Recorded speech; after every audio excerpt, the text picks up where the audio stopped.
How could it all be? We've never been seen, but never awake from destroy. Alright, you're watching The Live Addiction with Steve-O for 94.5 The Buzz on thebuzz.com. My guests today are Liam, Greg, and Ben from the most dangerous band in the world and one of my most favorite bands in the world, the Dillinger Escape Plan. This has been a long time coming, guys. Stoked to have you here. Thanks, man. Stoked to have you here. Hell yeah. You guys are on tour with 9 Inch Nails, Soundgarden. How stoked were you to be asked to play that bill? Stoked as you can imagine. I mean, I'm a child of the 90s, so it's a dream. It's a dream. The 1890s. Aged well. Dream of the 1890s. It's a dream lineup. You know, to see your name next to those two bands, it's unbelievable. It's like those things we talk about all the time that remind us that maybe we're doing something okay, or maybe we should keep doing this, just because our peers have become, well, not peers, but people we're in the same room with are people we've looked up to for a really long time. The guy that walks through catering is in Soundgarden. Yeah. That's awesome. You know, it's really like that. When that guy asks you how your day's going, you're like, life's okay. pretty good. I had that moment. I got to interview Phil Anselmo from Pantera, and I was just like, this is my life. This is the coolest thing ever. This is another one of those moments. I know you guys played some live shows or some songs with 9 Inch Nails in the past. How did that relationship come about with you guys in that band? And how did you get asked to be on this bill? Because I know Death Grip disbanded and you guys jumped on. Yes. We've known Trent now for, I guess, about 8 or 9 years or so. I did an EP with his collaborator, this guy Atticus Ross. We did like a little kind of like EP with Brett Gurewitz from Bad Religion and Epitaph called Error. And so I was friends with Atticus. And then another friend of mine became the guitar player for 9 Inch Nails for a brief moment in time.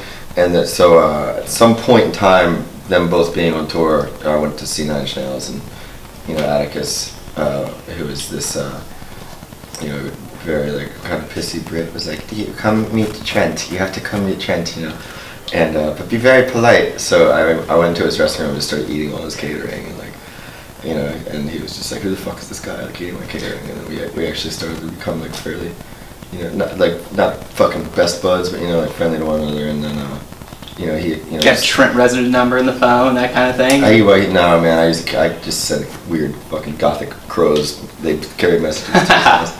But yeah, then eventually, you know, he just kind of started to become, you know, friendly and express his admiration for kind of, you know, what we were doing musically, and that was, you know, really, really cool. And we played, I guess the first time we did it was Bonnaroo, right? Was it the first time? Soundwave, I think. Soundwave was the first time. Yeah, we were on Soundwave with him, and he was just like, hey, you guys want to come up? And I know you've covered Wish before. We had done like you know, a couple times we played 9 Inch Nails Wish live, and he was like, do you want to come up and do it with us? And so we did that, and then we did it again at Bonnaroo, and then we did it again in Southern California, and we've just kind of always been on this weird. So did Trent make the call directly? It was like, dude, I got the slot, come on out? I think like it was a combination of things. We're also good friends with some of the Soundgarden guys, so it really just came together. You know, I collaborated with Kim Thale on a song, and I've been friends with him for a few years now, and so I think it just made sense. You know, we were available, we were friendly with the bands, so it all came together. Now I know it's something you're familiar with playing these festivals where the headliners, their fans may not be familiar with your music. I'm sure it's similar here. What's it like playing these dates where I'm sure all these 90s kids out there are going to be like, what the hell is going on? You know? What's that like against normally playing at Fitzgerald's where it's this packed sweat box just of madness? I mean, I think we're at the point now where we love the diversity. I mean, we came from that to begin with. When we first started, there wasn't really a genre like this available to people. They weren't used to this kind of thing anywhere. There was no place. We didn't fit in anywhere. So we come from a place of adversity. We come from a place of discomfort whenever we play, and so we almost feel at home in those scenarios sometimes.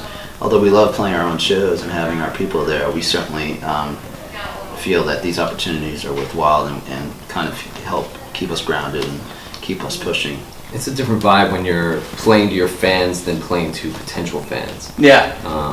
And I think like playing to potential fans, especially when they're like, I mean, not to say they're expensive, but these tickets aren't cheap. These people are, you know, these people love music, obviously, or else they wouldn't be spending, you know, their time and money to do it. So I mean, I'm surprised, maybe not surprised is the wrong word, but flattered by the reaction we get. That's awesome. I mean, we've gotten truly horrible reactions from people in the past, so this is not like the most extreme thing. We played when we were at our most extreme and didn't have like a note of melody at all, and it was like all screaming. We opened for System of a Down, and they were like at their biggest, most like commercial, and there were times where the boos were so loud that we couldn't hear ourselves playing. Yeah, I had to put my ear to the speaker. I can't hear myself. There's too many boos. And I haven't heard one boo on this tour, so that's awesome. Like a massive difference between. Yeah, and you see kids show up in Dillinger shirts, which we also wear earplugs now, so. Oh, there you go. Got a little extra money to do that. No, that's awesome. Where there's so much stigma to wearing the T-shirt of the band you're going to see. Like, I love looking out and being like, you know, okay, that guy's already on board. Yeah, proud I think now it's cool. past that not cool anymore. Now it's kind of cool to wear the band. Yeah, I want to see it. So Happiness is a Smile. You released that single recently when you were on this last headlining tour, I believe, right? Is that a taste of a new album coming? What can you tell us about that? Was it just something for the fans? It's one of those things where, you know, the band comes from the underground punk and hardcore scene where just putting out 7-inches and little singles and one-offs and tapes and stuff like that was pretty common. As time went on, and you know, music had to be used as, you know, as for marketing and content, and you know, and you really had to be more strategic about how you released your stuff and when you released it. Some of that kind of culture and era of just making music and throwing it out there was lost a little bit without too much thought. So we thought it'd be cool. We made the song fairly quickly. We were just messing around with it. We were on the touring cycle, not on a writing cycle. So we felt it was kind of an opportunity for us to say, why worry about what it's for, where it should be, what's the best place to put it. Let's just put it out. Yeah, let's just give something to the fans, whatever. Well, it got me excited. And when can we expect, you know, a new record? A new full length? I don't know, like, you know, we're just starting to wind down now, so. You've been at it for what, like a year and a half, 2 years almost?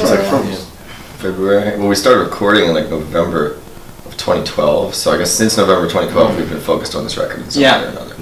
Yeah, so I mean, it's one of those things where we don't like to try and determine when it will be done. We don't like that pressure. It always seems to work itself out. Have you been writing? There's a few ideas floating around, yeah. We actually just did another one-off song collaboration for a Converse compilation with a rapper, actually, called Jaron Benton. He's an interesting new kind of underground rapper that's doing really special things. So that was different and interesting. It's pretty cool, actually. We're pretty excited about how it came out. So that's going to come out. But in the meantime, yeah, we're just starting some ideas to float around. Right on. Okay, I got to talk about the live performances. I mean, you guys are known for your live performances. I saw you guys at Fitzgerald's years ago. It was on the Deftones tour. I think you guys did a one-off night at Fitz upstairs. And you guys just tore the room apart, both figuratively and literally. Like, I think you jumped up on the lighting and tore it down. And it just made me so stoked for, like, there's something cool still in music today. And since then, I've been just a huge fan. Are there any pre-show rituals that you guys do to get in that headspace, to get amped up like that?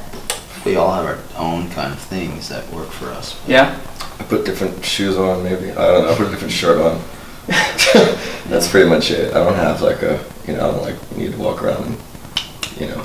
It's like after doing it for this long, you either like can turn it on. Turn it on, yeah. You know, it's harder for me to keep it turned off than it is for me to turn it on. It's kind of like when Cyclops takes this thing off and the laser just like goes everywhere. Yeah. Like that's like during the day I have the thing on and then I just take it off. You know? It's harder for me not to like spaz out right now than it is. I mean, we'll be watching videos of us playing or listening to our music and we start jerking and stuff. It's really natural at this many years. Start jerking. It just comes out when you get up there. Just jerking each other. I like that you laid back just now. Like it actually happened. There we go. Do you know that the word literally doesn't even mean literally anymore? It doesn't? You just said literally, and I was like, it officially does not mean literally. It can also mean figuratively. Oh. So figuratively and figuratively it tore the room apart, The English language has completely collapsed. Uh-oh. Just letting you know before you spit that one out. Okay. Again. Well, when I interviewed Dave Brocky of Gwar, I know that right after the interview he put on these headphones and was just pacing around like shooting Jaeger, and it was just like, oh my god, this is watching him get into the character. Sometimes you need to have a drink. I need to have, you know, like if I'm feeling like too on top, you know, I need to like bring myself down a little bit, you know, but I definitely don't need to ramp up, you know. If anything, I need to like I like to meditate for the same reason. And then on the opposite end of the spectrum, do you do anything after the show to kind of come down from that? It's got to be an intense high. I mean. And more of the pacing I think I do afterwards because like it's like you can't go from 4,000 to 0. What do I do with my As soon as hands? you come off stage, you still have it pushing you, so then you end up like wandering, around, walking a circle for like a mile, and like, I don't know, drinking 40 bottles of water, and like, and then some hours and hours and hours later, at like 7 a.m. for me at least, I start to calm down. Right on. Worst injury that each of you sustained on stage? Mine's a psychological one. Okay. I'm just kidding. Broken tooth? Probably no. You just did it. Yeah, I mean, I'm not exactly sure if it was a broken foot, but done some damage to my foot. Bad hand cuts too. Like those are usually the worst for me. Okay. And Greg has I've never been hurt on stage, really. Yeah. Like not like seriously hurt, just like minor like scrapes and bruises and stuff. This one now is the worst you've got. What happened? I've stubbed my finger. I've got like a hangnail, like on my right index finger. I stubbed my finger. It sounds so I cute. stubbed it. It's a really bad hangnail. Yeah. And then last year, I think I saw for like Orion My Fest. finger doesn't work now, man. Look at Cut that. his finger really All right, it's bad. not cute. It's serious. It's serious. I've cut my tendon. Oh man. So now He this was knuckle finger doesn't work. banging an elephant. Okay. And it I sat got down. startled. Yeah. And was this on stage? Yeah, I cut my finger on a microphone stand, and it went through the tendon. So now the tip of my finger doesn't work, and I need to have surgery to get my God. tendons sewn together. Yeah, It's actually the first time that I've had like tooth knocked out and like tons of cuts and things like that, and broken bones, and this is the first time something's ever happened where my Serious. body hasn't just healed itself on its own. It's like if you don't have someone fix this, it's never gonna fix itself. So that's kind of a weird thing to realize, that like we're still, Mortals. where it's almost crude, like it's almost really barbaric to be like, oh, there's like a little rope in here that if it gets cut, then your finger doesn't bend, and like that if someone ties it back together, then your finger bends again. Like it's so surreal to me. It's Yeah. like, oh, we're basically just like, supercomputer robots. But And- yeah, so now I gotta decide whether I'm gonna go get this surgery or not, or whether I'm just cool with not having that knuckle forever. Right on. You Figure it out. you've broken tons of bones, right? I know at Orion fucking last year, cyborg. you were in like a lawn chair on the stage. Yeah, I had a screw put in. Shortly after that, I had a screw put in my wrist, which is still in there. But it seems to work all right. But the worst thing was I broke a bone in my neck, which is like the ongoing thing that's been difficult. But again, just like everybody else, like there's all these, when you go as hard as we've gone for this many years, there's tons of things that pile up. Deal with pain constantly. Yeah, I'm sure. but the neck thing is obviously the most difficult because it's something you can fix it easily. Yeah. Yeah, I know when I talked to Phil, Yeah. he's got the back He's pain got a and lot stuff. of back bones too. Yeah. But I mean, I'm not here to complain. Yeah. Everyone has problems. Yeah.